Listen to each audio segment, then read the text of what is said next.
Om Sri Sai Ram. Humble salutations at the lotus feet of our Lord, Bhagavan Sri Sathya Sai Baba. Welcome all to part 13 of Balvikas class group 1. Today we will learn a new stotra that we have to chant before taking our bath. Even in a bathroom, you can do it. You can take water in your hand and pray and then pour it on your head. Okay? Head and eyes and all that. This is the stotra. Gange ja yamune chaiva Saraswati Godavari Narmade Sindhu Kaveri Jale asmin sannidhim kuru Gange ja yamune chaiva. River Ganga, River Yamuna, Saraswati Godavari. River Saraswati, River Godavari, Narmade Sindhu Kaveri. River Narmada, River Sindhu and River Kaveri. 7 rivers of India are considered as sacred rivers of India. In India we have so many rivers and streams. All of them are sacred as water is very sacred. But especially these 7 rivers are considered as very sacred. Okay, and very so you may have seen people standing in deep water taking water from the river in their hand, river or pond in their hands, and pray something and then pour the water into the river itself. We have seen it, no? What does it mean? Why do we do such a ritual in the Hindu Sanatana Dharma? Why do we do such a ritual? We have to think of it. You may have seen it. Otherwise, in the temples also, when we do pujas and yagas and all that, in a vessel we put our hands over the vessel and say, chant this Gange Yamune Chaiva, and then take the water and drink it and put it on our head and all that. Then by that we are making the water in the vessel sacred. We are thinking that all these sacred waters of all these sacred rivers are present in our small vessel also, isn't it? That is the belief we have.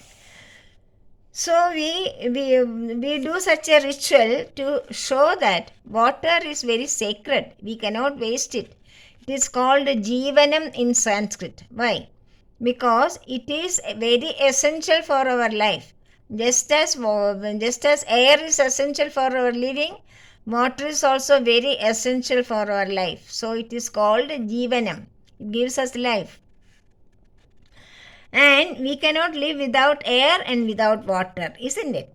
So we have to consider all rivers as very sacred, and we have to protect them. We should not make them dirty by putting on all the garbage in it and all that. We are all doing that nowadays. That is why all the rivers are becoming dying because of these actions of the human beings. So we have to keep the waters pure. In olden days, people used to drink only river water. There was no wells, there was no pipes, there were no taps, nothing. Only river water, because river waters were so pure. So we can easily drink it. Now we cannot drink river water because it is polluted. So much polluted that we will get sick. Even if we travel in it, we will get sick. That's why. So in an olden times, we considered and protected rivers as a very sacred goddesses. We call them goddesses. We call Ganga Ma, Amma, that mother Ganga, mother Yamuna, mother Godavari, because we consider all the rivers sustaining us. They are all the plains are becoming fertile because of the rivers. And we can cultivate our lands because of the rivers, and they are giving water to us. That is why all the rivers are considered as very sacred, and we call them goddesses, isn't it? All the mountains are called gods and all the rivers in India are called goddesses. So, it shows that our faith, that our belief that God is immanent in everything in creation. In creation, everything has got the Chaitanya of God, the power of God, the presence of God in it. That is why we considered all this, all the creation as very sacred. Mm. The seven rivers,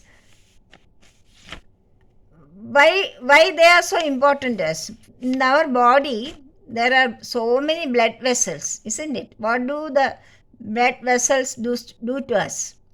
All the blood vessels get sustenance, get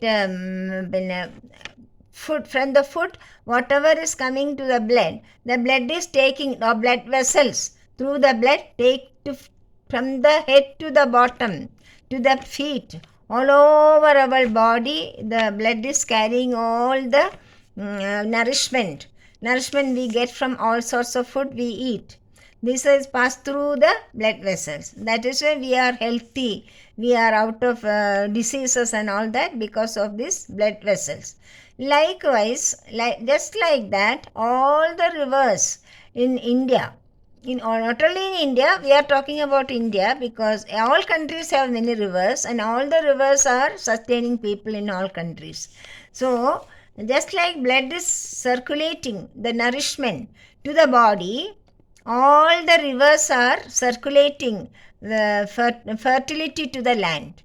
And through that, we can cultivate the land and we can have good food because of the rivers. That is why we consider them as very sacred, because they are very essential for our life in earth, isn't it?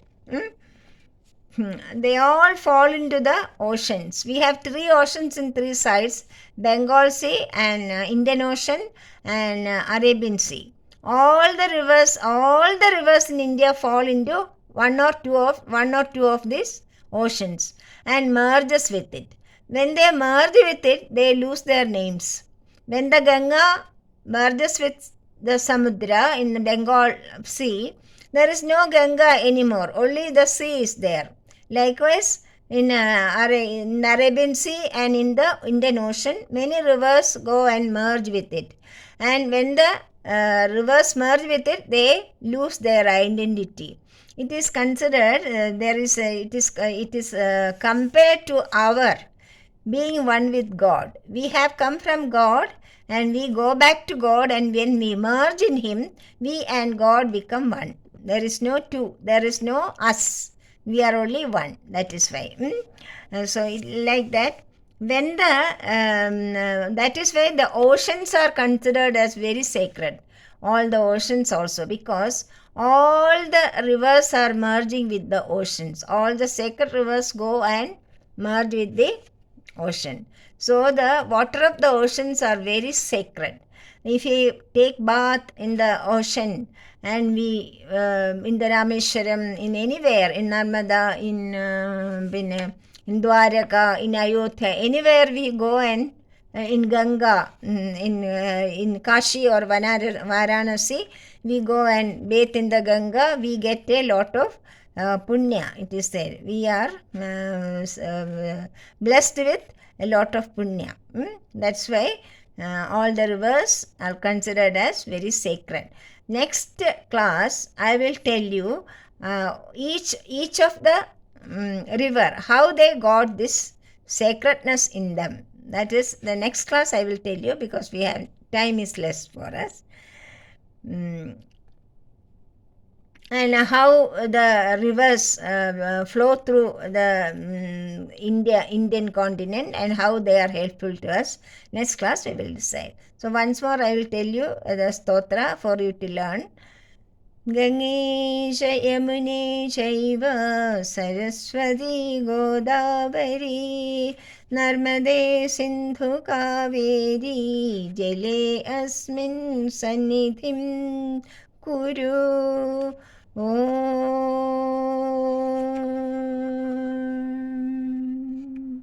Shanti Shanti Shanti. समस्तलोका सुखिनो भवन्तु, समस्तलोका सुखिनो भवन्तु, समस्तलोका सुखिनो भवन्तु। ॐ शान्ति शान्ति शान्तिः। साईराम।